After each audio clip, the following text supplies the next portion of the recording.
Good afternoon and welcome to this Google Hangout with the best-selling crime writer Sophie Hannah on the eve of the publication of a book which pairs her on the dust jacket, which she won't mind me saying, an even bigger selling crime writer, Dame Agatha Christie. The Monogram Murders, published tomorrow, is the first new Hercule Poirot mystery in the 40 years since Dame Agatha Christie died. Sophie Hannah was licensed, hired by the Dame Agatha Christie estate to write it.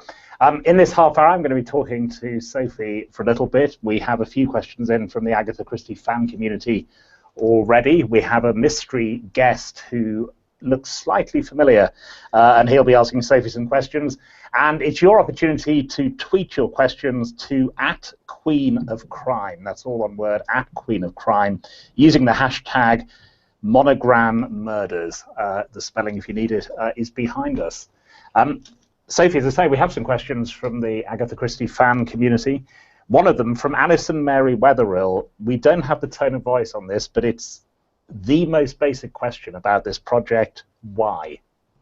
Well, I think there are two whys. I think there's why from my point of view and why from Agatha Christie's family's point of view. From my point of view, when it was suggested to me that I might write a continuation Poirot novel, I immediately thought of a plot idea that I'd had in my mind for several years, and I'd really liked this idea, and what I liked about it was that it seemed very Agatha Christie-ish. But I hadn't managed to get it into any of my contemporary thrillers, and when my agent said, "How would you fancy writing a new Poirot novel?" it was sort of like a eureka moment. I thought, that particular twist, that particular solution to a mystery, I can imagine Poirot delivering it. I can imagine Poirot would really like to solve that mystery. And as soon as I'd made that connection in my mind, I was just very creatively excited about the possibility of writing the story. I think from the family's point of view and sort of the Agatha Christie legacy point of view, the main reason why is that, Agatha Christie's been the best-selling writer of all time for ages. Since she was alive, no one's surpassed her. And so there's a danger that people sort of think, yes, we've read Agatha Christie, she's already so established and best-selling. New generations of readers need to discover her, and a good way to do that is to have a new book, even if it can't be by her. Sadly, she's not around anymore. But one interesting thing is that since it was announced last year that I was going to be writing a Poirot novel, sales of Agatha's Poirot novels have substantially increased, because clearly a lot of people have thought, oh yeah, Poirot, I loved those when I was a child, I'd better go and buy them all again. Or people have bought them for their children. So it's really a way of sort of using a frontlist title to remind everyone of the brilliant Poirot canon. Some people, as you know, I said we can't tell the tone of voice from Alison Mary Wetherill. Some people in the Agatha Christie fan club and community will be saying, why? For God's sake, why? She wrote 80 or so books, novels and short stories about him. Why do we need another one? Well, I mean, I think it depends how you define need. We obviously don't need another one in the way that we need food and water and, Kir Royales. But what I would say is, I've actually spoken extensively via email and Twitter to probably by now hundreds of very, very dedicated Agatha Christie fans, and the reaction has been very mixed. Some people are delighted. I would say most people, 70% of the reaction I've noticed from fans has been, we can't wait for a new Poirot. Then probably 10% has been, not sure, bit suspicious, better read the book and find out whether I approve or disapprove. And then there have been some who've said, no, this kind of thing shouldn't happen. And the way I see it is, if the book didn't exist, if it wasn't published, then the people who desperately wanted to read it and who want it to happen wouldn't be able to read it. Whereas the people who are against it can always, if they really don't like the idea of it, just ignore it, which is what I do. I mean, I sometimes come across versions of things I love which I don't think they're proper versions, so I just ignore them and stick to the versions I prefer. I will fully admit I was in that middle category, that I love your own work, your original work, and I was skeptical about this. I've read the Monogram Murders now, and I think you've done an astonishing job genuinely with this, because there have been, as you know, there have been many projects of this kind. Remarkably, there are 36 James Bond novels that weren't written by Ian Fleming, and he only wrote 12 himself about him. Raymond Chandler, John Banville, writing as Benjamin Black, has just been licensed by the estate to write one of those. The big question for any writer who does this, the obvious one, is: are you trying to write the book that the original author would have written if they were still around, or are you writing your book with their characters? Well, I think you can't possibly know what the original author would have written if they were around. But the word original is interesting. I absolutely felt from the start that I was going to write an original novel with one inherited element, namely Poirot, and obviously he brings with him a tone and a setting and all of those things, but I don't see this novel as any less original than any of my other novels that I've written.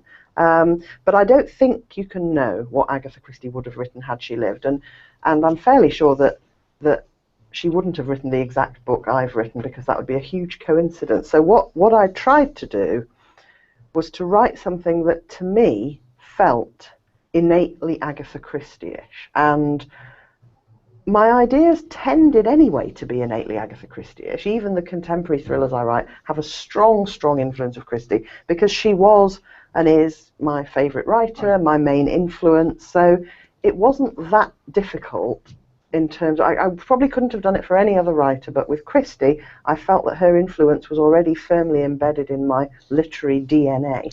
What we do know, though, is that even if Agatha Christie had lived and read the novels of James Ellroy, for example, it's unlikely she would have started writing in very, 2-3 word sentences. She would have written in her own style. Yeah. That's weird, and this does vary. Sebastian Faulks tried to write in the style of Ian Fleming, his James Bond book. Geoffrey Deaver wrote in Geoffrey Deaver's style about James Bond. But you have gone, it seems to me, you've gone for something quite close to her own style, particularly in the dialogue, where, as we would hope, I think, Poirot fans, he does speak in this curious combination of French and English. Yes, which he does in Agatha's novels as well. So what I've tried to do in terms of the writing style is, I haven't set out to copy Agatha's style. She's an incredibly clear, crisp and elegant prose stylist, and I would have just been doomed to fail. And I don't think copying another writer's style is sensible under any circumstances. So I've invented a new narrator, a Scotland Yard detective called Edward Catchpool, and so the style is basically his voice. Now, if you think of, for example, the first Miss Marple novel, The Murder at the Vicarage, the narrator of that novel is the vicar of that particular parish. His voice hasn't been heard before, so it's a new voice, but it's still in the sort of overarching Christie style, the period style. So that's sort of what I'm aiming for with Catchpool as a narrator. And so he replaces Hastings, but actually the chapters alternate, don't they? Because we get him narrating, and then we get his account, in the way that Dr. Watson did with Sherlock Holmes. Well, we get his version. He mainly narrates. He narrates nearly all the book. The very first chapter is in the third person, and then in the second chapter you find out that it's Catchpool writing that chapter in the first person, because he wasn't there when the catalyst incident happened. So that was how, but he had to tell the story, so he had to start with that scene. But for example, when Poirot, we should explain, we must talk about the plot. It's a very ingenious plot, as it would have to be, which is 3 murdered people found on the same day in a posh hotel. Yeah. And each of them has, which explains the title, each of them has monogrammed initial cufflinks, cufflink in their mouth. One cufflink per mouth, in a different position. 2 of the victims have a cufflink at the front of their mouths, and one of the victims has a cufflink at the sort of almost at the entrance to his throat. Yes.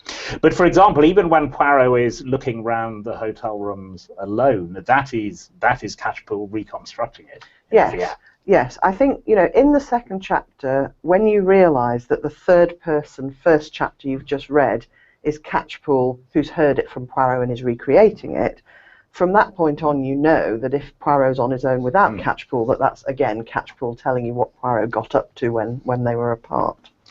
And the plot, because that's crucial in Christie, it is in most crime fiction, but I think it's well known, she worked them out in advance. Some writers don't. Some writers just plunge in and start writing scenes. But do you, for both your own book and for this one, do you plot in advance? Absolutely. I always plot in advance. I never start a book without knowing exactly how it's going to end, and usually the main sort of key plot points in between. And I think the reason I do, probably, is the same as the reason Agatha did, which is that if you start your crime novel with something very, very dramatic, sensational, slightly outlandish, almost impossible to believe that this is what's happening, if you start with that, you can't just rely on working out a solution as you go along, because there may not be one. It may be too odd to be explained. So you have to know that there's at least one brilliant solution that you can pull out of the bag. Until you know that, you don't want to sort of waste time. Well, I wouldn't want to start wasting time writing a book and then have to give up because there isn't, after all, a solution, and it was impossible. So yes, I always know that I always have to have an answer to match the opening question. This is a Google Hangout. I'm Mark Lawson talking to Sophie Hannah on the eve of the publication of the Monogram Murders, her continuation of Dame Agatha Christie's Hercule Poirot series. Tweet your questions to @QueenofCrime using the hashtag Monogram Murders. We have some questions in from the Agatha Christie fan community, which we're now going to get to. Sophie, some more questions. This is from Jacqueline Kwahianson. If you could have asked Agatha Christie anything while writing Monogram Murders, what would it be and why? I suppose, what percentage did she want of the royalties, probably? I did sort of mentally consult Agatha as I went along. Obviously, I realised that this was probably, a bit silly. But I did sort of think, would she approve of this, the way the plot's going now? I would ask her view on, at the very end of the book, and I won't give anything away, but at the very end of the book, a sort of philosophical question is posed, and Catchpool and Poirot disagree about it. It doesn't have anything to do with the identity of the murderer or the motive or anything like that, but there's an area of philosophical uncertainty, and I would love to know what Agatha thinks about that. But I can't say what it is, obviously, because it's right at the end of the book. People will have to read the book. From Jojo Sutis, what was the greatest obstacle in taking up the torch of an author this renowned? Well, it turned out not to be an obstacle, for which I was very grateful. But I was slightly worried. When I agreed to do it, my only sort of area of fear was that I would be writing a historical novel, which I'd never done before. I don't really know. My historical knowledge is not great. Don't remember anything from history at school apart from the Dreikaiserbund. And I just thought, can I write a historical novel? And especially because my other novels are kind of so contemporary. That's my thing. So I just was worried that I might not be able to do the period stuff. But actually, then when I was rereading Agatha's Poirot novels, yes, they are period, but even more than that, they're somehow timeless. There's very little nitty-gritty details about what war's going on and the politics of the day, and it's, what are the characters like? What kind of room are they in? So in a way, Agatha Christie's fictional world does seem to exist sort of outside of time and space, and as soon as I realised that, I thought, I can go for that sort of thing rather than, the headlines in the papers that day said. And from Shadow Circus, how do you handle this? We alluded to this earlier, but how do you handle the skeptics and naysayers who protest the new Poirot novel even before it's been released? Well, I handle it by chatting to them wherever possible. I totally understand that people would be worried. I would probably have been worried. If someone was doing it who wasn't me, I'd sort of think, will I do a decent job? Well, is this, what if they get it wrong? And I think often if you talk to people and explain, I always try and explain that I'm doing it for the best possible motive, really, because I love Agatha and Poirot so much. It is kind of like a sort of fan fiction. It's like I sort of see the book as my love letter to Agatha Christie and to Hercule Poirot. And often just by talking to people, explaining how it is from my point of view, from the family's point of view, a lot of people then say, okay, fair enough. And some people say, well, I'm sorry, it's not a proper Poirot as far as I'm concerned, so I won't read it. And then I say, absolutely fine. I won't be offended if anyone doesn't read it. That's fine, We've got questions coming in on Twitter, which we'll do in a moment, but I hope we're now going to bring in a questioner who may look slightly familiar to people who have read novels or seen TV and screen adaptations of Hercule Poirot. He is Scott Wallace Baker, who was Australia's biggest Agatha Christie fan of 2013, and I think still holds that title because they did it at the end of the year. Scott is there with his monocle. That could be the next one, the Monogram Murders. And he's also got his monogram cufflinks, I think, haven't you, in honour of the... Yes. There we are, Scott. So... no prizes for people guessing who you're trying to look like, but Sophie Hannah is now yours to question. Your witness. Thank you, Mark. Congratulations, Sophie. Thank you. It is very exciting to be a part of the Agatha Christie world, and I'm sure it's going to be a very exciting adventure for you. I have a couple of questions, actually, but the first one was... it's set in a particular year. Did you have to do much research with the novels themselves just to make sure that your continuity was correct? We should say it's 1929. Yes, it's set in 1929. The only research I did was rereading all the Poirot novels. I didn't get out any historical books and read about what was going on in 1929. I just reread the Poirot novels, particularly the ones around that time. So Mystery of the Blue Train, which was just before, and Peril at End House, which was just after, and just not Body in the Library, Murder at the Vicarage, which is 1930. And I just sort of immersed myself in Agatha's writings about Poirot and of that period, and that was my research, which was great fun as well. It was. But I hesitate to say this with two experts here on Agatha Christie. The chronology is very hard to work out, isn't it? Because Hastings is often recalling cases that happened in the past, and Poirot may actually be retired through all the books and looking back at them. It's actually quite hard to work out the timeline, isn't it, in Christie? Well, I mean, I don't know whether Scott would agree, but I get the impression that Agatha Christie wanted each book to just be, here's Poirot now, in the moment. He's solving this case now. Don't worry about where he was last week, and don't worry about where he's going next week. And that's what makes him, I think, such a sort of superhuman, legendary character, as well as a person. He's got this sort of magical quality. He appears when needed to solve a case. And yes, he has a flat, and he was a Belgian policeman, but you do get the sense that he's kind of this timeless magic detective who's just there when you need him. So I don't think Agatha would have wanted people to worry too much about, constructing a Poirot timeline. Your second question, Scott. Definitely not worry about how old he might happen to be. You can't sort of look at that in too much detail, or it all falls apart. Yeah. The other question I had was, I had heard that you had a very interesting way of coming up with your characters' names. Yes, well, that's true. So near my house in Cambridge, there's a disused graveyard called Mill Road Cemetery, and it's a very popular dog walking spot. And so I go there quite regularly to walk my dog.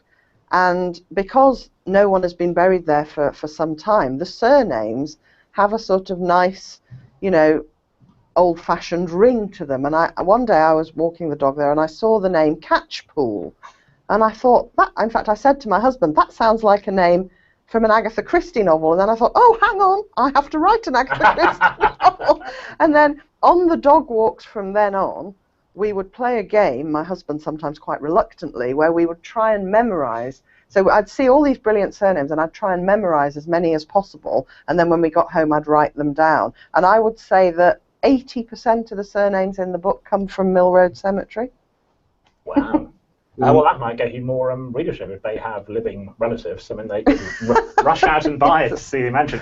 Thank you very much to Scott Wallace. Thank you, Baker. Scott. Thank you, Scott. Good questions. This is a Google Hangout with Sophie Hannah on the eve of the publication of the Monogram Murders, her continuation of Dame Agatha Christie's Hercule Poirot. We asked questions from Twitter at Queen of Crime using hashtag Monogram Murders. We have several in.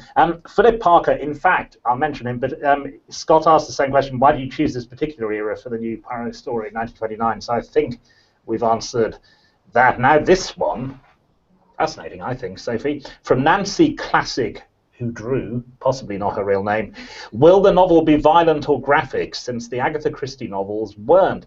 Now that's really intriguing, that, because she was very much restricted in what, I mean, long pre-Lady Chatterley, in what people could say and do. You're not. Well, I felt restricted by myself in this respect, because it's absolutely, to me, a key feature of Agatha's writing that her novels were not violent, they were not graphic. You know, you can read an Agatha Christie novel and not be unduly horrified by the visceral elements of murder, and I think that's an absolutely key aspect. So I would hate to think of a Poirot novel that was very graphic. It wouldn't be a proper Poirot novel. So mine is as ungraphic and unviolent as hers, absolutely. Although, which I think is where her work overlaps with yours, is that she was very psychologically astute about sex in particular and relationships, and indeed Poirot is. So in that sense, they're kind of not physically or verbally graphic, but psychologically graphic, I would say. Yes, and I agree. I mean, that is one thing about Agatha's work that isn't often picked up on. People say, oh, she's very good at plot, she's brilliant at plot, as though that's all she's brilliant at. Well, actually, she's brilliant at everything. And the psychology of romantic and interpersonal relationships, she's just the best at. And she also has a very clear eye. She knows exactly what people are capable of and the grottiness that might occasionally take place. So yes, and my book is about those things as well, but there's no graphic violence, there's certainly no sex or anything. No, I would, I'm shocked by the very suggestion. In my other books there's some violence occasionally, but no, this is I don't think it would be right to bring violence to anything associated with Agatha. A question from Rex Oman. Christie often used French words, as indeed, as I said, as Poirot.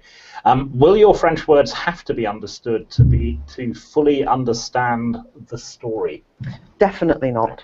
Someone who didn't speak a word of French would be able to follow the story, and that, I hope, as well, is similar to Agatha's Poirot novels. When I read them between the ages of 12 and 14, I didn't speak any French. I mean, I may have been able to say "Je m'appelle Sophie," but that was about it. But you know, it didn't hamper my understanding, and it certainly won't for readers. What she does and what you do is that to use words that are likely to be understood by an English reader. So, for example, in one thing, Poirot says he uses the word vacances, and it's clear he means holidays. Yes, but we have the word vacation. So exactly, you tend to use words with the same root. Yeah.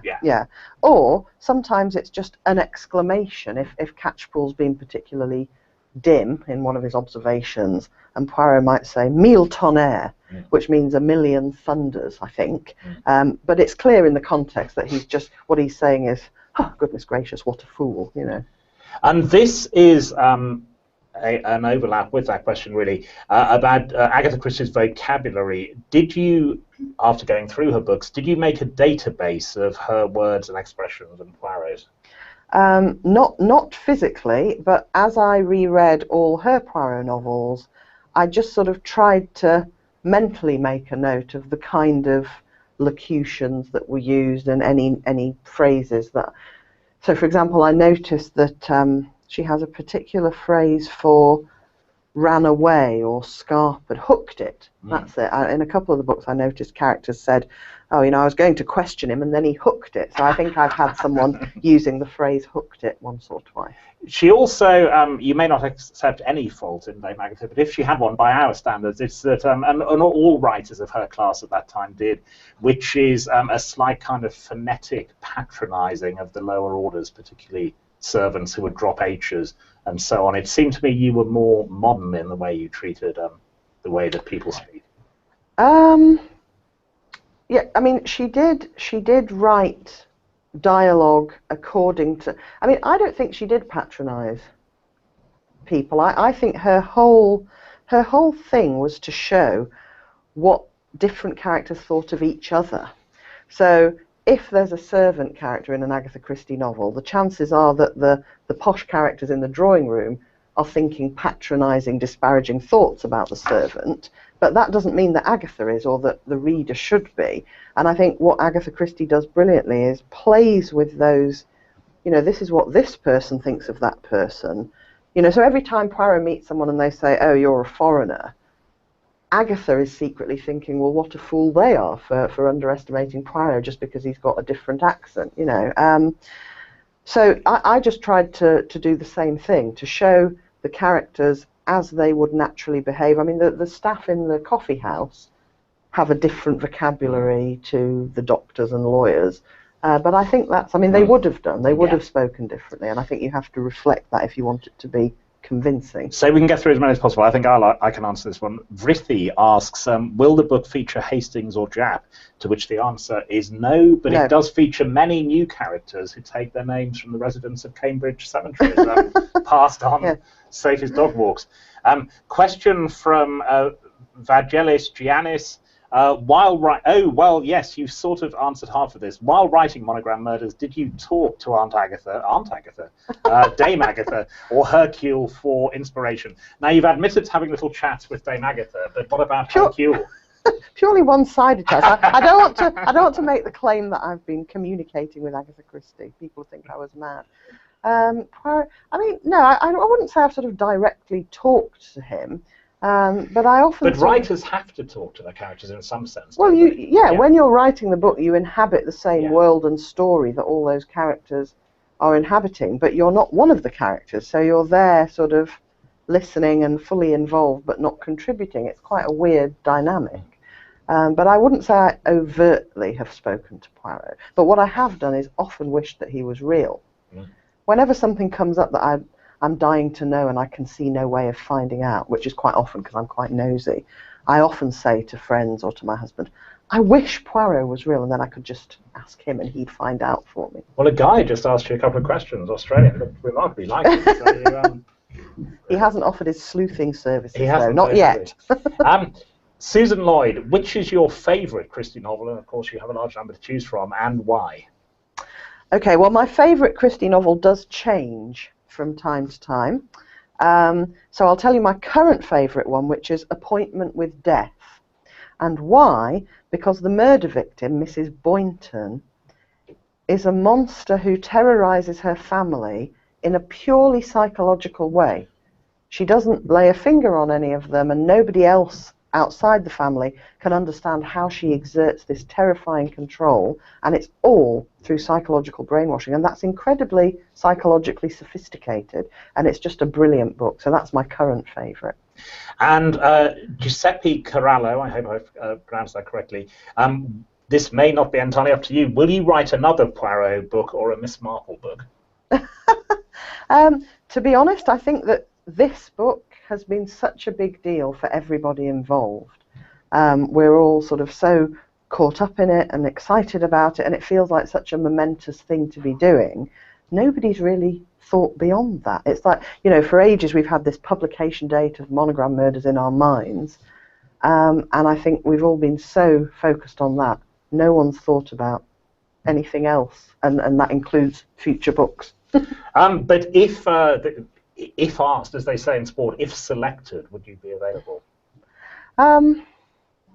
I mean, I think I'd rather wait to see what happens. You know, I'm very much the junior partner in this whole enterprise, and so I don't really feel it's my place to comment on things like that. I think, you know, everyone at the moment is waiting to see how this one goes down. You know, will people enjoy it? What will the fans think? And that's, I don't think anyone. I think we all feel that it would be getting ahead of ourselves to think about other books at this point. Just time for my big theory. I always wondered why Poirot was foreign, why he was Belgian, and then it was while I was reading a Sherlock Holmes novel, it struck me, if he weren't, he would in effect be Sherlock Holmes, because Agatha Christie took quite a lot, didn't she, because the use of the sidekick, who is the narrator, Watson and Hastings, are very similar, and they're both incredibly bright people. So by being foreign, he's much less like Sherlock than he could have been. It's very hard to imagine an English Poirot, I think. Yes, but I don't know whether. Well, I don't know whether he would. It's hard to imagine an English Poirot because one of the ways in which Poirot is not sort of typically an English man of that time is he's quite sort of romantic and emotional. He gets upset. He's saddened when somebody's committed a murder and he wishes they hadn't, and he's sorry they might have to go and shoot themselves in the billiard room. And because he's seen terrible things in the war, hasn't he? Which is crucial. With Poirot, I don't. As characters, I think he's quite different from Sherlock Holmes. Sherlock Holmes is very, very logic and evidence-based all the time in his outward behaviour. Whereas Poirot, you can tell there's a lot of feeling, there's a lot of compassion. It's not all the logical side, although that is there. There's also the understanding of human feelings and sadness and pity and all of those things. So. Thank you to all of you for your questions. Thank you to Scott for his in the guise of Hercule Poirot. Agatha Christie, the Monogram Murders, the brand new Hercule Poirot mystery by Sophie Hannah, is published tomorrow. Thank you very much to her. Good afternoon.